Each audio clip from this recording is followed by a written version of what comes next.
ஓம் ஸ்ரீராம ராம ராமேதி ரமே ராமே மனோரமே சகசிரநாம தத்துல்யம் ஸ்ரீராமநாம வராணனே. உலகம் யாவையும் தாமுழா வாக்கலும் நிலைபெறுத்தலும் நீக்கலும் நீங்களா அழகிலா விளையாட்டுடையார் அவர் தலைவர் அன்னவர் சரண் நாங்களே. எத்திர எத்திர ரகுநாத கீர்த்தனம் தத்திர தத்திர கிருத்தமாஸ்தகாஞ்சலிம் வாஷ்பவாரி பரிபூர்ணலோச்சனம் மாருதிம் நமது ராட்சசாந்தகம். அஞ்சிலே ஒன்று பெற்றான் அஞ்சிலே ஒன்றை தாவி அஞ்சிலே ஒன்று ஆறாக ஆரியர்க்காக ஏகி அஞ்சிலே ஒன்று பெற்ற அணங்கை கண்டு அயலாரூரில் அஞ்சிலே ஒன்றை வைத்தான் அவன் எம்மை அழித்துக் காப்பான்.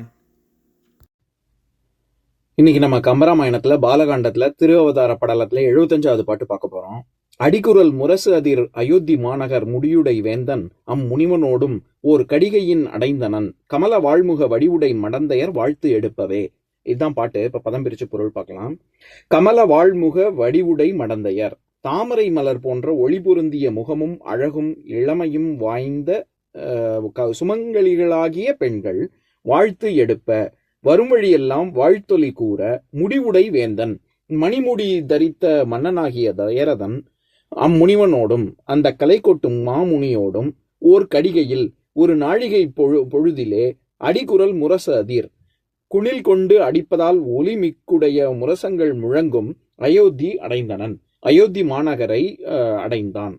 இப்ப நம்ம இந்த பாட்டுல இருக்கக்கூடிய நயங்களை பார்க்கலாம். இதுல அடிக்குரல் அப்படின்னு வருது இல்ல, அதுல அடிக்கப்படுகின்ற குரல், அதாவது ஒரு குரல் இல்லாட்டி குணில் அப்படின்னா நம்ம முரசு அடிக்கக்கூடிய குறுந்தடிகள் இருக்குல்ல, அதுக்கு குணில் இல்லாட்டி குரல் அப்படின்னு பேரு. இந்த இடத்துல அடிக்குரல் அப்படின்னா அப்பேற்பட்ட இது வினைத்தொகை வேற, முக்காலத்தையும் காமிச்சு நிக்குது இல்ல, அதனால சின்ன குச்சிகளை கொண்டு அடிக்கக்கூடிய முரசங்கள் அப்படின்னு சொல்றதுனால அடிக்குரல் அப்படின்னு சொல்றாரு. அதே மாதிரி கடிகை அப்படின்னா நாழிகை அப்படின்னு பொருள். அதாவது பொதுவாகவே கடிகை அப்படின்னா ஒரு துண்டம்னு அர்த்தம். ஒரு கடி கடிச்சிட்டு கொடு அப்படின்னு நம்ம சொல்றோம்ல, அப்படின்னு என்ன, ஒரு துண்டத்தை நீ வச்சுக்கோ அப்படின்னு. அதனால துண்டம்ங்கிற பொருள் இருக்கு. இதை தவிர நிறைய பொருள் இருக்கு. அதுல நேரத்தை துண்டம் துண்டமாக வெட்டுவதனால் ஒரு நாழிகை பொழுது, அதாவது எப்படி நம்ம வெள்ளைக்காரங்க கணக்குப்படி 24 மணி நேரம், ஒரு மணி நேரத்துக்கு 60 நிமிஷம் அப்படின்னு இருக்கோ, அந்த மாதிரி நம்மளுடைய கணக்குப்படி 24 நிமிஷங்கள் சேர்ந்தது ஒரு நாழிகை. அதனால 60 நாழிகைகள் சேர்ந்தது ஒரு நாள். அது நம்ம நேரத்தை துண்டம் போடுறதுனால ஒவ்வொரு நாழிகைக்குமே கடிகைன்னு பேரு. இப்ப சமஸ்கிருதத்துல கட்டிகா அப்படின்னா இது கடிகாரம். அதனாலதான் நம்ம கடிகாரம்னு சொல்றோம் கிளாக்க. அந்த கடிகா, ஒரு கடிகா பொழுத, நாழிகை பொழுத காமிக்கிறதுனால கடிகாரத்துக்கு கடிகாரம்னு பேரு. இப்ப இந்த இடத்துல அது கடிகை, ஓர் கடிகையில் அப்படின்னா ஒரு நாழிகை பொழுதிலே அப்படின்னு அர்த்தம் பண்ணோம்ல. இதுல ஓர் கடிகை அப்படின்னு வருது. இப்ப நான் ஏற்கனவே சொல்லியிருக்கேன், ஒரு இங்கிலீஷ்ல ஆன் எப்படி வவல் சவுண்ட் வந்தா ஆன் வருதோ அந்த மாதிரி உயிரெழுத்து வந்தா ஓர்னு வரணும், ஓர் ஊர் அப்படின்னு வரணும். ஆனா ஒரு கடிகை அப்படின்னு தான் வரணும், ஏன்னா உயிர்மை எழுத்துல தானே ஆரம்பிக்குது.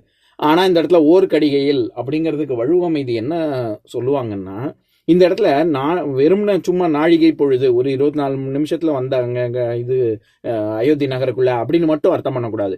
இந்த இடத்துல ஒரு முனிவருடைய நல்ல வருகை ஒரு நல்ல நேரத்துல இது நிகழ்ந்தது அப்படின்னு சிறப்பு மிக்க ஒரு நல்ல காலத்துல இது நடந்தது அப்படின்ற பொருள்லையும் வர்றதுனால இந்த இடத்துல அப்பேற்பட்ட நாழிகை பொழுது, எப்பேற்பட்ட நாழிகை பொழுது, ராமர் அவதரிக்கிறதுக்கு காரணமாக இருக்கக்கூடிய புத்திரகாமேஷ்டி யாகத்தை செய்யக்கூடிய முனிவர், ஒரே முனிவர் இவர் தான். அப்பேற்பட்ட முனிவர் ஒரு நல்ல நேரம் பார்த்து அயோத்திக்குள் நுழைந்தார். அந்த ஒரு உயர்வை கொடுக்கறதுக்காக ஓர் கடிகையில் அப்படின்னு சொல்றாரு. ஏன்னா இந்த முனிவருடைய வருகை நல் வரவு ஒரு முரசங்கள் முழங்குவதனால் அப்படிப்பட்ட வருகை வரவேற்பு கொடுக்குறாங்க அப்படின்னு சொல்றாருல. அதே மாதிரி எப்பேற்பட்ட பெண்கள் பல்லாண்டு பாடுறாங்க அப்படின்னு, கமல முக வடிவுடை மடந்தையர்ல வாழ்ங்கிறது ஒளி பொருந்திய பெண்கள் அப்படின்னு நான் ஏற்கனவே சொல்லியிருக்கேன். வாழ் ஒளி ஆகும் அப்படின்னு நூற்பா இருக்குல்ல, தொல்காப்பிய நூற்பா. வாழ்னாலே ஒளின்னு அர்த்தம். நம்ம 156வது பாட்டு பார்க்கும்போது அதை படிக்கிறேன் கேளுங்க. சூழிகை மழைமுகில் தொடக்கும் தோரண மாளிகை மலர்வன மகளிர் வாழ்முகம் வாளிகள் அன்னவை மலர்வ மற்ற அவை ஆளிகள் அன்னவர் நிறத்தின் ஆழ்பவே அப்படிங்கிற பாட்டுல ஆம், அந்த மாளிகைகளில் உச்சியில் இருக்கக்கூடிய இது வந்து முகிலை தொடக்கம், அதாவது இதை மேகங்களை இணைக்கிறது. தோரண மாளிகை அது வந்து தோரணங்கள் வந்து ரொம்ப ஒளி பொருந்தியதாக இருக்கு. அப்பேற்பட்ட ஒளி பொருந்திய எப்பேற்பட்ட ஒளியா இருக்கு? மகளிர் வாழ்முகம், அங்க இருக்கக்கூடிய மங்கைகள், மகளிர், அவர்களுடைய முகம் ரொம்ப ஒளி வீசக்கூடியதா இருக்கு. அந்த ஒளி வீசக்கூடிய முகங்கள்ல வாளிகள்னா நம்ம இது அம்புகள்னு பார்த்தோம். அப்ப அவர்களுடைய விழி அம்பு அப்படின்னு சொல்றோம்ல, அந்த விழிகள் அம்புக்கு போல இருக்கு. அது வந்து ஆண்கள், சிங்கம் போன்ற ஆண்களின் மார்பை தாக்குகின்றது அப்படின்னு பார்க்குற இடத்துல வாழ்முகம், வாழ்னா ஒளின்னு பார்த்தோம்ல, இந்த இடத்துல கமல வாழ்முகம்ங்கிறது ஒளி பொருந்திய முகம் அப்படின்னு தான் அர்த்தம்.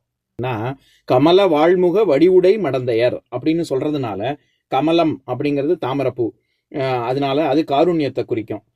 வடிவு அது உடல் அழக கட்டமைப்பை குறிக்கும். அதனால அதே மாதிரி மடந்தை, நான் ஏற்கனவே சொல்லியிருக்கேன், மடமைன்னா இளமைன்னு அர்த்தம். அதனால மடந்தை அப்படின்னா இளமையான பெண்கள், இளமையை உடைய பெண்கள் அப்படின்னு குறிக்கும். ஆனா நம்ம எப்படி அர்த்தம் பண்ணோம்?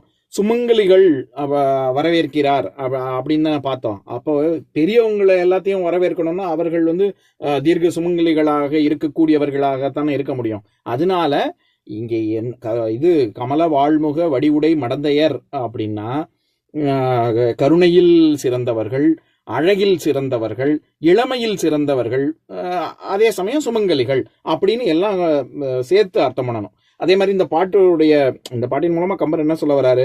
அப்பேற்பட்ட பெண்கள், அழகுடைய பெண்கள் வாழ்த்தொலி முழங்க, முரசங்கள் முழங்க, தசரதன் கலைக்கோட்டு முனிமன்னை ஓர் கடிகையில், ஒரு நாழிகை பொழுதில் முரசு அதிர் அயோத்தி, எப்பேற்பட்ட அயோத்தி மாநகரே ஒரு திருவிழா கோலம் பூண்டு இருக்கிறது.